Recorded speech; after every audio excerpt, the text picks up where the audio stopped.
گو کہ پورا مہینہ آپ اس کی فضیلتیں دروس میں، جمعہ کے خطبات میں سنتے رہے ہیں، لیکن پھر بھی بات کو بار بار کرنے سے انسان کی کیفیات بہتر ہوتی ہیں۔ قرآن مجید کی گواہی ہے، فذکر فإن الذکریٰ تنفع المؤمنین۔ اے میرے محبوب صلی اللہ علیہ وسلم، آپ نصیحت کیجئے، نصیحت ایمان والوں کو فائدہ دیتی ہے۔ تو وہی باتیں دوبارہ سنیں گے تو دل میں ممکن ہے ایک نیا جوش، ایک نیا ولولہ بیدار ہو جائے اور بقیہ ایام ہم زیادہ اچھے انداز سے گزار سکیں۔ اسلامی مہینوں کی ابتدا محرم سے ہوتی ہے اور اسلامی مہینوں کی انتہا ذی الحجہ پر ہوتی ہے۔ پہلا مہینہ محرم اور آخری مہینہ ذی الحجہ۔ پہلا مہینہ بھی قربانی کی یاد دلاتا ہے اور آخری مہینہ بھی قربانی کی یاد دلاتا ہے۔ سیدنا ابراہیم علیہ السلام کو 10 محرم کو آگ میں ڈالا گیا تھا اور ذی الحجہ کی 10 تاریخ کو سیدنا اسماعیل علیہ السلام کو اللہ کے نام پر قربان کیا۔ تو اسلامی سال کی ابتدا میں بھی قربانی کا سبق، انتہا میں بھی قربانی کا سبق۔ اب اگر اس سال کے 2 حصے کیے جائیں تو 2 ششماہیاں بنتی ہیں، پہلے 6 مہینے اور دوسرے 6 مہینے۔ پہلے 6 مہینوں میں درمیان میں تیسرا مہینہ ہے ربیع الاول، وہ بھی انعام کا مہینہ، کہ اس میں اللہ کے پیارے حبیب صلی اللہ علیہ وسلم دنیا میں تشریف لائے۔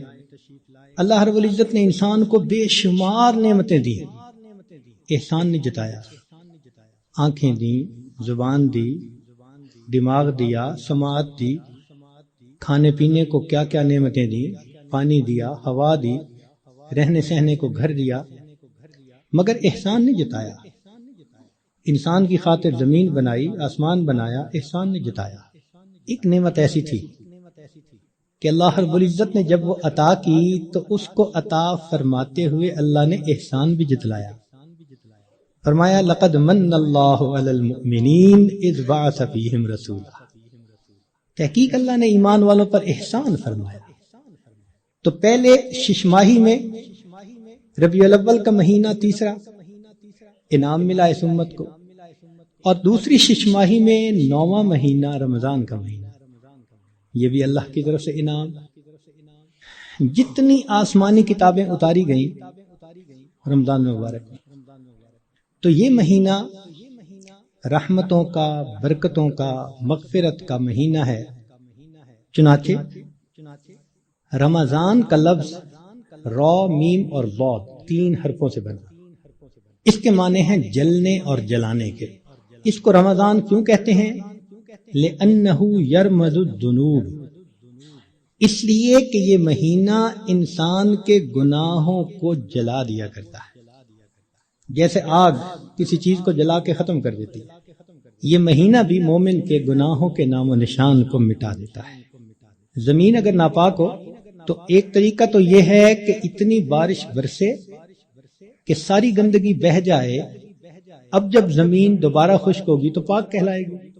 اور دوسرا طریقہ یہ ہے کہ اس زمین پر سورج کی تپش اور گرمی اتنی پڑے کہ وہ گرمی اس نجاست کا نام، نشان، رنگت، ہر چیز کو ختم کر کے رکھ دے، زمین پھر پاک کہلائے گی۔ تو یہ مثال ہے رمضان کی، کہ اس مہینے میں اللہ رب العزت کی طرف سے اتنی رحمتوں کی بارش ہوتی ہے کہ انسان کے دل کی نجاستوں کو وہ مٹا کے رکھ دیتی ہے۔ یا یوں سمجھ لیں کہ اس مہینے میں برکات کی ایسی تپش آتی ہے انسان کے دل پر، نور کا سورج جو طلوع ہوتا ہے تو وہ دلوں کو اس قدر حرارت پہنچاتا ہے کہ دلوں کی نجاست کو مٹا کے رکھ دیتا ہے، اس لیے اس کو رمضان کہا گیا۔ حدیث مبارکہ میں اس کے مختلف نام ہیں۔ عربوں میں عظمت والی چیز کے کئی نام ہوتے تھے، اللہ رب العزت کے 99 نام، وَلِلَّهِ الْأَسْمَاءُ الْحُسْنَى، تو رمضان کے بھی کئی نام۔ چنانچہ حدیث مبارکہ میں اس کو شہر مبارک، اس لیے ہم رمضان مبارک بھی کہہ دیتے ہیں، شہر عظیم، عظمت والا مہینہ، شہر الصبر، صبر کا مہینہ، شہر المواسات، غمخاری کا مہینہ۔ چنانچہ علماء نے لکھا ہے کہ رمضان سید الشہور، یہ مہینوں کا سردار ہے۔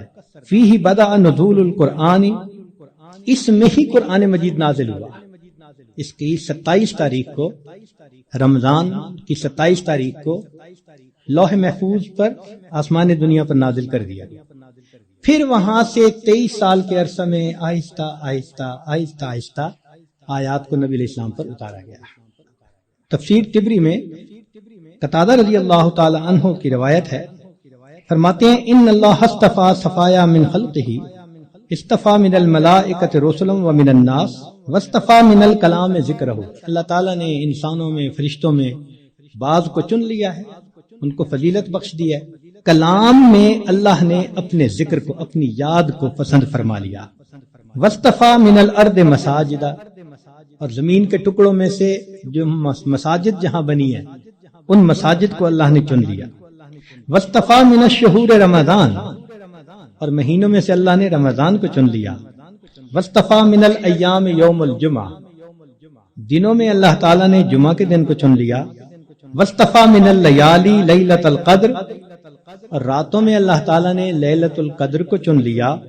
فعظموا ما عظم اللہ، تم بھی تعظیم کرو اس کی جس کی اللہ نے تعظیم فرمائی، جس کو اللہ نے عظمت بخشی تم بھی اس کی تعظیم کرو۔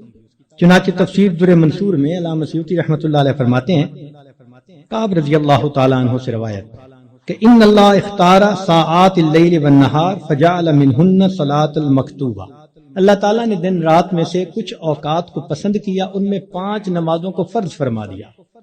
واختار الایام فجعل منہن الجمعہ، دنوں کو چنا تو ان میں سے جمعہ کو پسند فرما لیا۔ واختار الشہور فجعل منہن شہر رمضان، واختار اللیالی فجعل منہن لیلۃ القدر۔ تو جب اللہ رب العزت نے لیلۃ القدر کو اتنی عظمت بخشی اور اس مہینے کو اتنی عظمت بخشی، تو ہمیں بھی چاہیے کہ ہم اس مہینے کی برکتوں سے فائدہ اٹھانے والے بن جائیں۔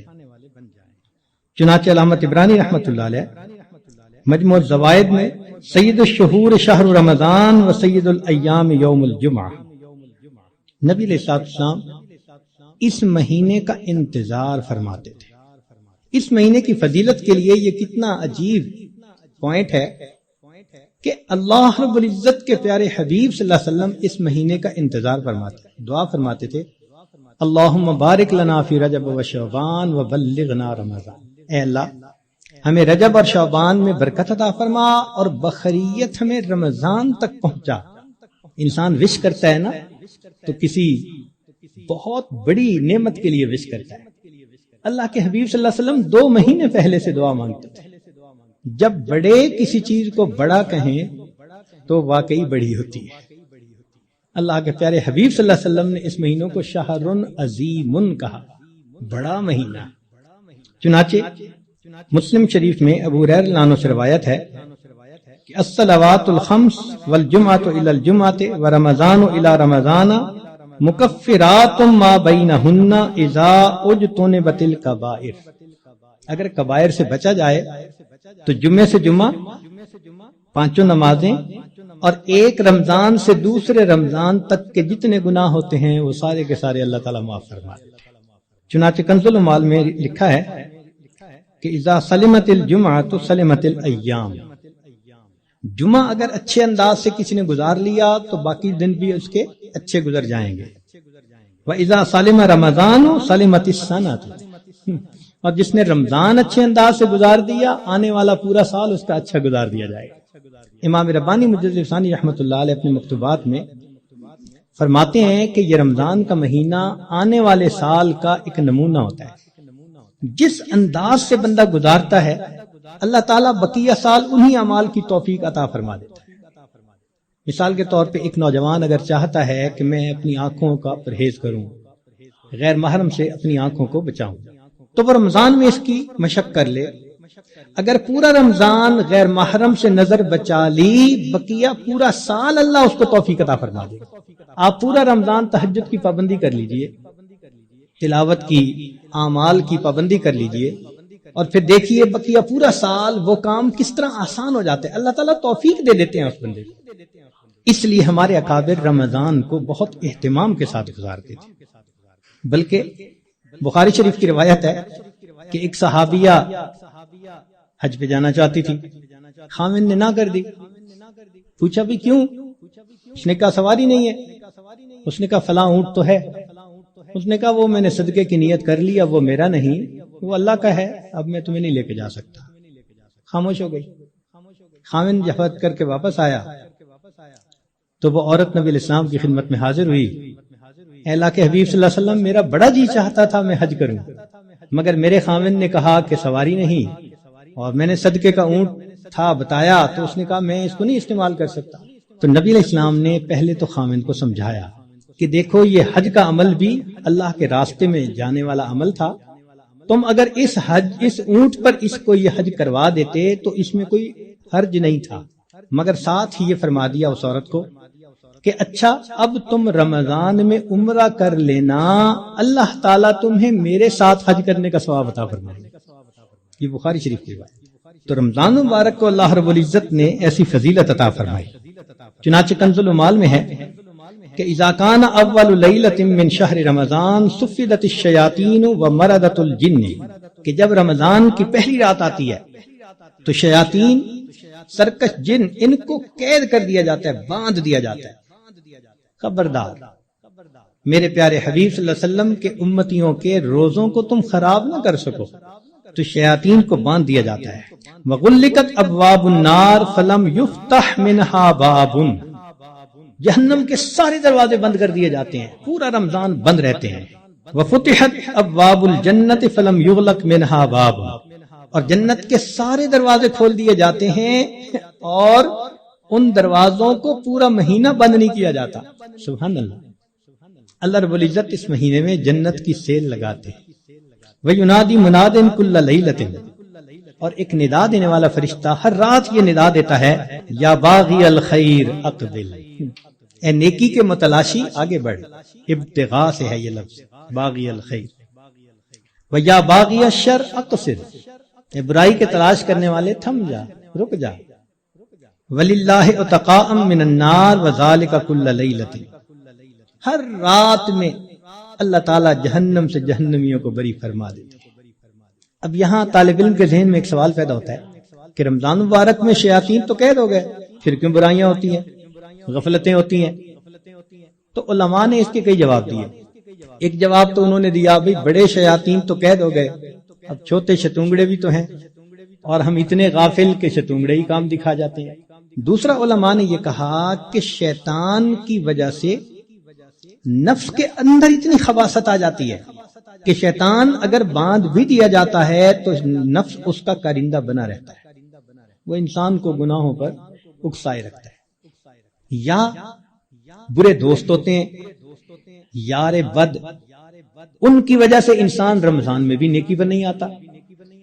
مگر اس کی خوبصورت مثال یہی ہے کہ جیسے لوہے کو بھٹی میں گرم کرے نا تو سرخ ہو جاتا ہے، پھر اس کے بعد اس کو بھٹی سے نکال لیں تو وہ 1 منٹ میں ٹھنڈا نہیں ہوتا، وہ گھنٹہ 2 گھنٹے گرم رہتا ہے۔ تو شیطان نے انسان کو گناہوں کی بھٹی میں اتنا گرما دیا ہوتا ہے کہ ان لوگوں کے لیے رمضان کا مہینہ آ بھی جاتا ہے تو وہ گرمی اسی طرح موجود رہتی ہے۔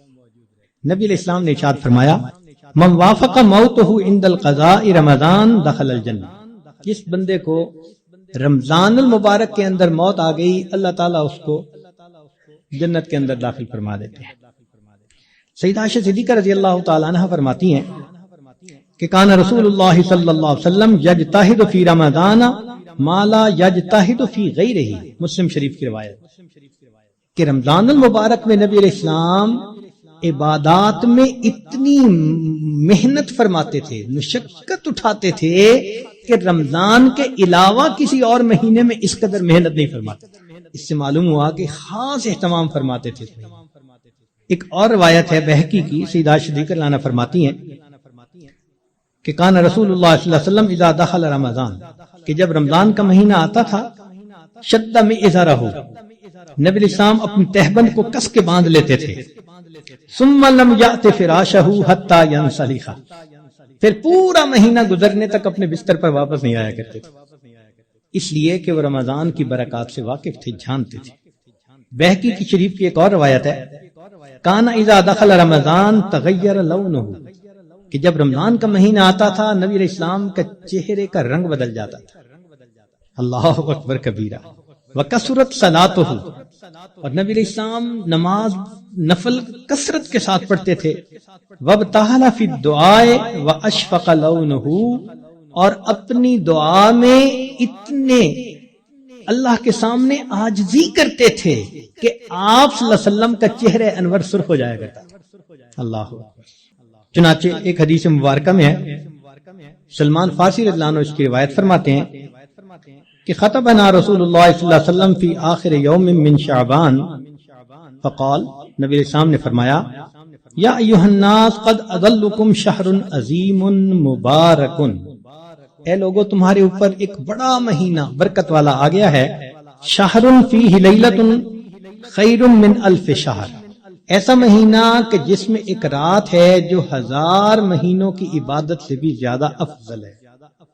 شہر جعل اللہ صیامہ فریضہ، ایک ایسا مہینہ جس کے روزے کو اللہ رب العزت نے فرض فرمایا، وقیام لیلہ تطوعا، اور رات کے قیام کو اللہ نے اپنے قرب کا ذریعہ بنایا۔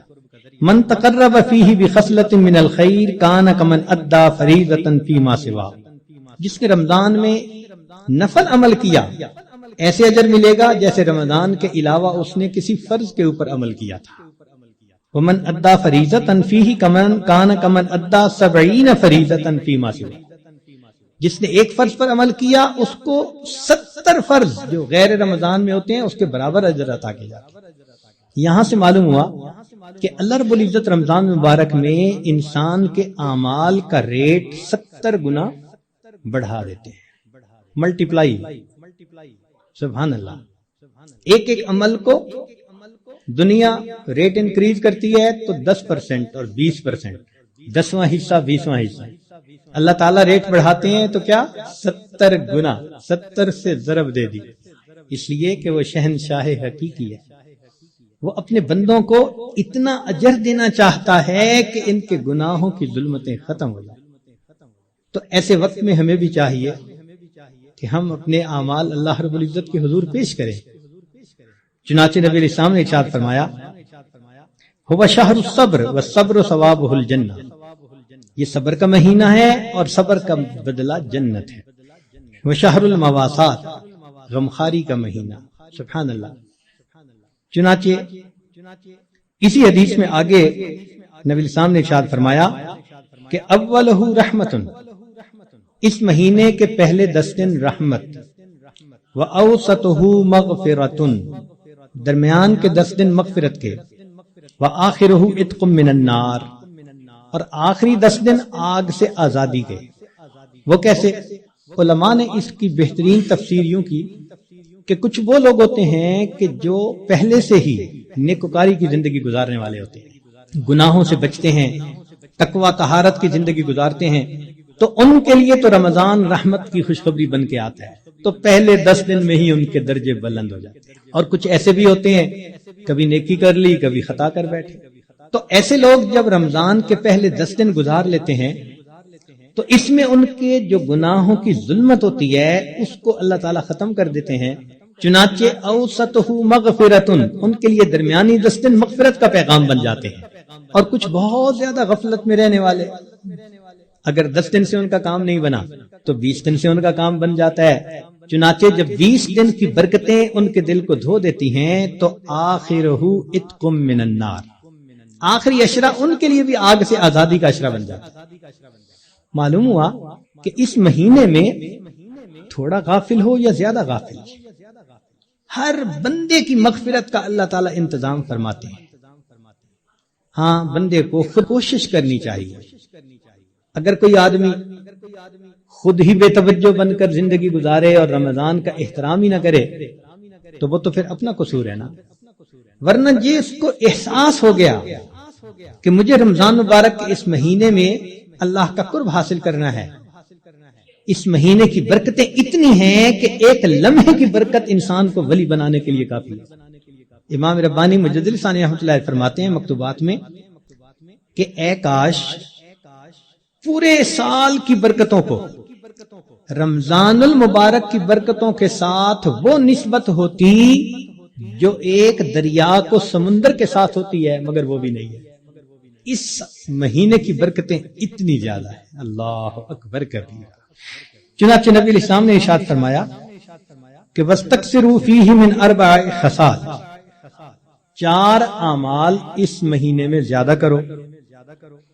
خصلتین تردون بہما ربکم وخصلتین لا غناء بکم عنہما، 2 عمل تو ایسے ہیں کہ جن سے تم اپنے رب کو راضی کرو، اور 2 عمل ایسے ہیں کہ تمہیں اس کے سوا چارہ ہی نہیں، مجبوری ہے تمہاری۔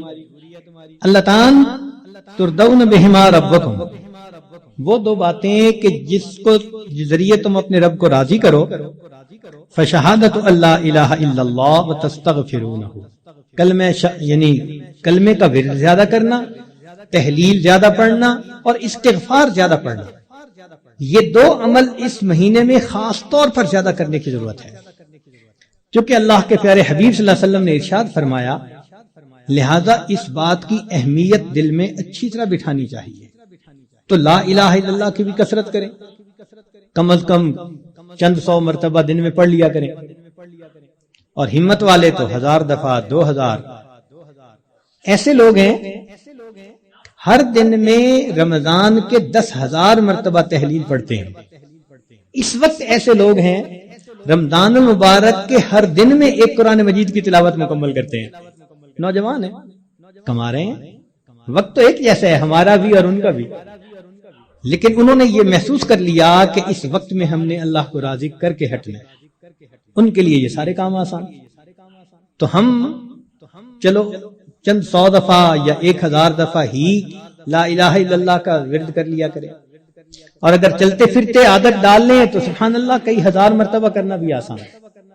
اور ہمارے اکابر سبحان اللہ وہاں سینکڑوں اور ہزاروں کی بات نہیں ہوتی تھی، اور لاکھوں کی بھی بات نہیں ہوتی تھی، کروڑوں کی بھی بات نہیں ہوتی تھی، کروڑوں مرتبہ سے زیادہ دل کے اوپر لا الہ الا اللہ کی ضرب لگتی تھی، کروڑوں مرتبہ سے۔ دل کے اوپر کتنا نور ہوتا ہوگا، اللہ اکبر کبھی۔ اور استغفار کی کثرت کریں۔ اور 2 چیزیں جس کی ہمیں ضرورت ہے، ایک اللہ رب العزت سے جنت مانگیں اور جہنم سے اللہ تعالی سے پناہ مانگیں۔ تو اس مہینے میں یہ دعا مانگنی چاہیے، اللہم انی اسألک الجنہ واعوذ بک من النار، اے اللہ میں جنت کا سوال کرتا ہوں اور جہنم سے اللہ میں پناہ مانگتا ہوں۔ چنانچہ رمضان مبارک کا اکرام کیسے کیا جائے اس کو بھی تھوڑا تفصیل سے بتا دیں۔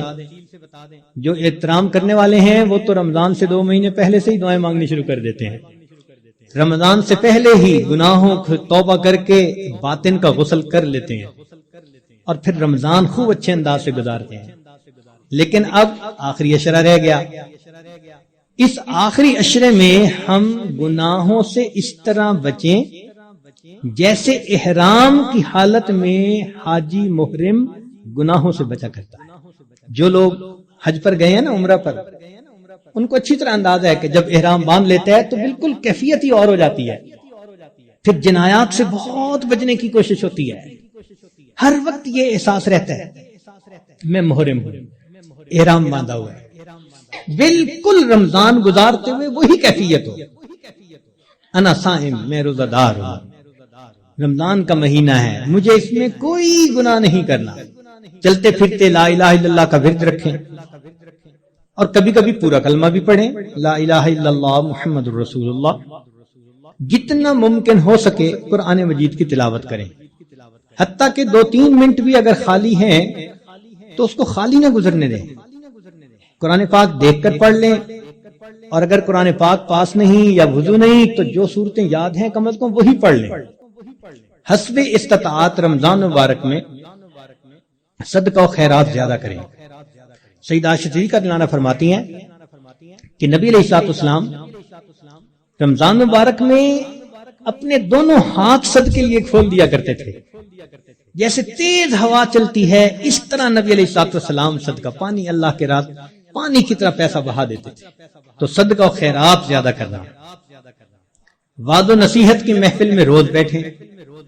کہیں فجر کے بعد ہوتی ہے, کہیں تراویح کے بعد ہوتی ہے, اور آخری عشرے کا سنت اعتکاف اگر نصیب ہو تو سبحان اللہ. معتکف کی حالت ایسی ہی ہوتی ہے کہ جیسے کسی کو منانے کے لیے اس کے دروازے کی چوکھٹ کو پکڑ کے بیٹھ جائے. اگر تو در نہ کھولے گا تو میں بھی در نہ چھوڑوں گا. نیت کر لے کہ اے رب کریم آپ کو مجھے منا کے اٹھنا ہے. واقعی دیکھا ہم نے محبت میں ایسے ہوتا ہے. اگر کبھی کوئی محبوب ناراض ہو لوگ قدموں میں بیٹھ جاتے ہیں. بیٹے سے باپ خفا ہو آپ کے قدموں میں بیٹھ جاتے ہیں. ابو جب تک آپ راضی نہیں ہوں گے میں قدموں میں سے نہیں اٹھوں گا. سبحان اللہ. یہی مومن کا حال ہونا چاہیے. اے کریم تیرے در پر آ کر بیٹھ گئے ہیں, اجازت ہو تو آ کر میں بھی شامل ان میں ہو جاؤں. سنا ہے کل تیرے در پر ہجوم عاشقاں ہوگا. عشق محبت والے 10 دن فارغ کرتے ہیں اللہ کے سامنے, دن رات عبادت میں گزارنے کی کوشش کرتے ہیں, اور دعاؤں میں پھر انسان خوب عاجزی اور زاری کرے. اس طرح رمضان مبارک کی قدردانی کیجیے. رمضان مبارک کی بے قدری کی بھی کچھ صورتیں ہیں. مثال کے طور پہ بعض لوگ رمضان کے روزے رکھنے کا اہتمام نہیں کرتے. یہ رمضان کی بے قدری ہے.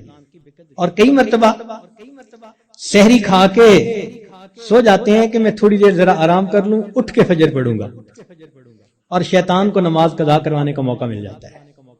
یہ رمضان مبارک کی بے قدری ہے. اسی طرح افطاری کے انتظار میں باجماعت نماز چھوڑ بیٹھتے ہیں. یہ بھی رمضان مبارک کی بے قدری ہوئی. بعض لوگ رمضان المبارک میں خبروں کے نام پر ٹی وی دیکھتے ہیں, غیر محرم عورتوں پر نظر پڑتی ہے. بازار سے گزرتے ہوئے اپنی نگاہ کا احتیاط نہیں کرتے. یہ بھی رمضان مبارک کی بے قدری ہوئی. اخبار بینی کے شوق میں تصاویر بھی دیکھتے ہیں. یا بعض لوگوں کو دیکھا کہ بھوک سے بچنے کے لیے یا پیاس کے احساس سے بچنے کے لیے ڈائجسٹ پڑھنا شروع کر دیتے ہیں, ناول افسانے, کہ وقت گزر جائے. تو وقت گزاری کے لیے ڈائجسٹ جیسی کتابیں اور اس طرح کی کتابوں کا پڑھنا یہ بھی رمضان مبارک کی بے قدری ہے. اس سے تو بہتر تھا کہ آپ قرآن مجید کی تلاوت کر لیتے. اور بعض مرتبہ عورتیں گھر کے کام کاج میں لگی ہوتی ہیں تو وہ وقت گزاری کے لیے موسیقی والی قوالی لگا دیتی ہیں. اور ایسی آج کل قوالیاں بن بھی خوب رہی ہیں گانوں کی طرز پر. بھئی کوئی بیت الخلاء کے طرز پر مسجد بنا دے تو آپ کو خوشی ہوگی, دیکھ کے غصہ آئے گا نا. تو اگر کوئی نعت بنانی تھی تو ضروری ہے کہ گانے کی طرز پر بنانی ہوتی ہے. خدا کے بندو, تو اس قسم کی قوالیاں جن میں ساز ہو موسیقی ہو وہ حرام ہوتی ہیں. نبی علیہ السلام نے ارشاد فرمایا میں آلات موسیقی کو توڑنے کے لیے مبعوث ہوا ہوں, اس لیے اس سے 100% پرہیز کرنا چاہیے.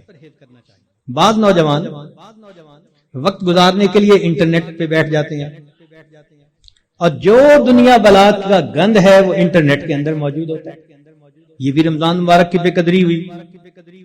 اور بعض اپنے دوستوں سے میسیجز کا سلسلہ شروع کر دیتے ہیں. یہ بھی رمضان مبارک کی بے قدری. اور اس سے بڑھ کر اور گناہ یہ کہ سیل فون کے اوپر غیر محرم سے باتیں کرتے ہیں یا اس کو میسج بھیجتے ہیں. یہ بھی رمضان کی بے قدری ہے. اور یہ بھی رمضان کی بے قدری ہے کہ انسان غیر محرم کو کہے کہ میں اب رمضان میں میسج نہیں بھیجوں گا, اس کے بعد بھیجوں گا.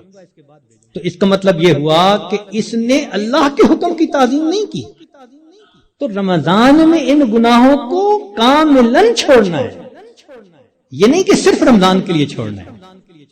بعض لوگ حالات حاضرہ کے نام پر ایک دوسرے بندے کی غیبتیں شروع کر دیتے ہیں. بعض لوگ رمضان میں یہ کہنے میں بڑا خوش محسوس کرتے ہیں آج روزہ بڑا لگ رہا ہے. بھائی صبر کیجئے, صبر کا مہینہ ہے, اور روزہ لگا بھی تو کتنے گھنٹے کی بات ہے, چند گھنٹے کی بات ہے. مگر وہ اس کو ایک ٹاپک بنا لیتے ہیں. ہر آنے والے کو بس میں اٹھ نہ سکا اور تھوڑا وقت تھا, پانی نہ پی سکا اور کھانا نہ کھا سکا, ایسے لگتا ہے جیسے روزے کا ماتم کر رہے ہو بیٹھے ہوئے. یہ بھی رمضان کی بے قدری ہے. رمضان مبارک میں جو آدمی اللہ رب العزت کے قرب کے لیے کوششیں کرے گا